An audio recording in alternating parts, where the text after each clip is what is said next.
Hey friends, Mark Holmes here with my buddy Cowboy Joe Boo, and damn Joe Boo.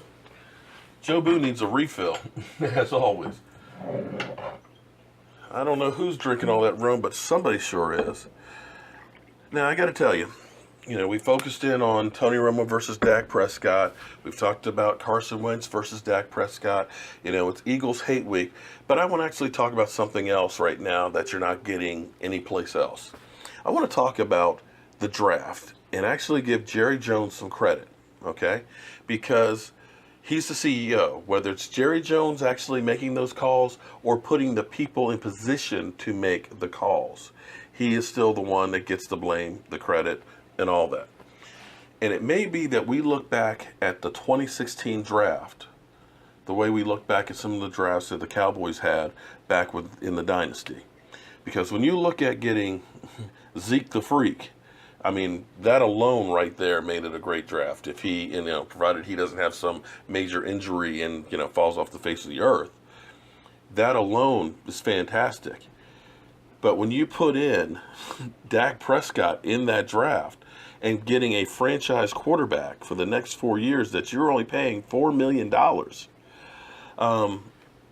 and didn't have to give up anything for him, if he is as good as he has been, unbelievable draft. But put into that Malik Collins, who missed most of training camp and has had 8 tackles already and has a great push. His upside is there. He's only a rookie as well. So right now you're talking about 3 players that are having an impact.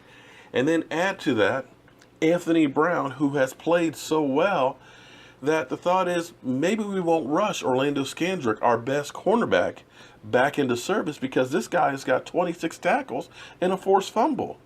So right there you have 4 guys that are starting and playing from the first draft. And dare I say, we have 2 potential Rookie of the Year candidates in one draft. Now let's go back to some of the other drafts.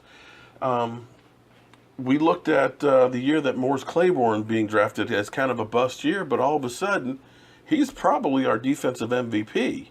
And pretty much every first-round draft pick we have has been a Pro Bowler. And if Morris Claiborne keeps playing the way he has been, he will be as well. You look at that offensive line. All of a sudden, the Dallas Cowboys are being built the way you build a team.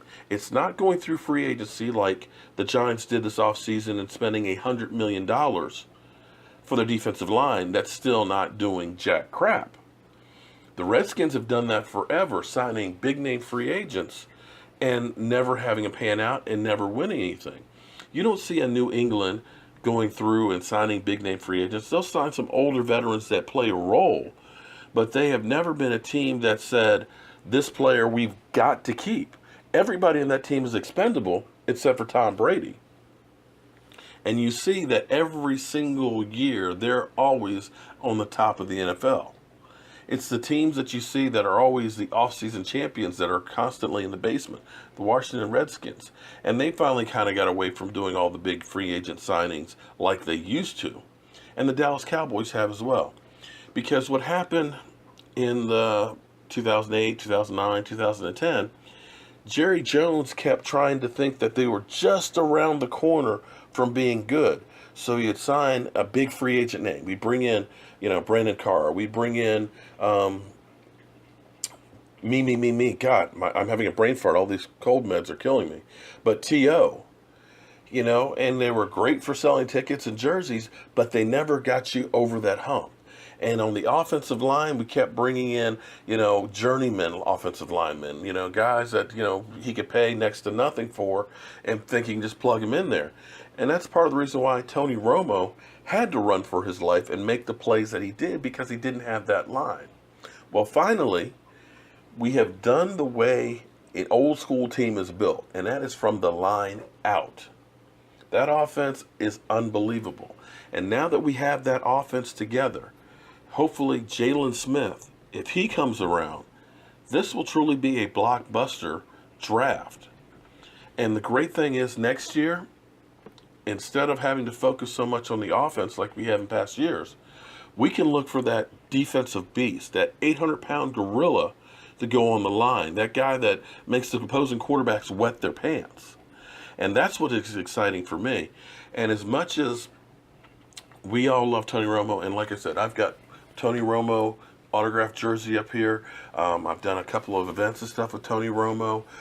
Joe Boo's done in 2014, did the whole recreation of the scene. It's very bad to steal Joe Boo's rum in Tony Romo's locker. I love Tony Romo, but you've got to understand that you've got to be able to bring guys in that are young, that aren't getting paid a whole lot of money, and keep the team. It's not about having the top one or two guys at a couple positions. It's about having good players at all the positions. And when you look at Tony Romo and Des Bryant getting paid $41 million, you know, that's literally 25% of your cap. That means the other 51 guys have to be paid out of that. And that's been the problem. We've had too many sports cars and not enough of the guys that actually do the work. And right now, this team is being built the right way. And even if we don't win it this year, the great thing is this team is now built for a longer run. You know, you can see this team being good for the next couple of years. You know, whether it's Tony Romo some of this year and a little next year, you look at that offense, everybody else on there, with the exception of Jason Witten, is a young guy. So I'm excited for the future of the Dallas Cowboys. For the first time in a couple of years, it's just great right now to watch what's going on. And I truly can't wait for that game against the Eagles. And as always, guys, I want to thank you for being part of the Joe Boo Report. You know, all of the new subscribers and everything else have been freaking fantastic. I basically did this because I just enjoy talking football.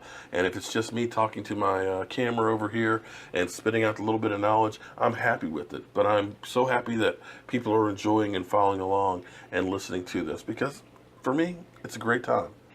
And I want to thank you guys for being part of it. And so many people have been asking me about the t-shirts. And I've actually sent out a few of them for people. I still have a few left and all that. If you want, I'll post a link right here. It's JoeBoo'sManCave.com. You can order one. It's $16 for them. And if you get one, please take a picture with yourself with it, because I'd love to post it on my Facebook page. And you ought to check that out, Cowboy Joe Boo on Facebook. You'll get a laugh. We've got about 5,000 likes on that page, and it's been around for years. And you'll get a trip out of some of the places that Joe Boo's been.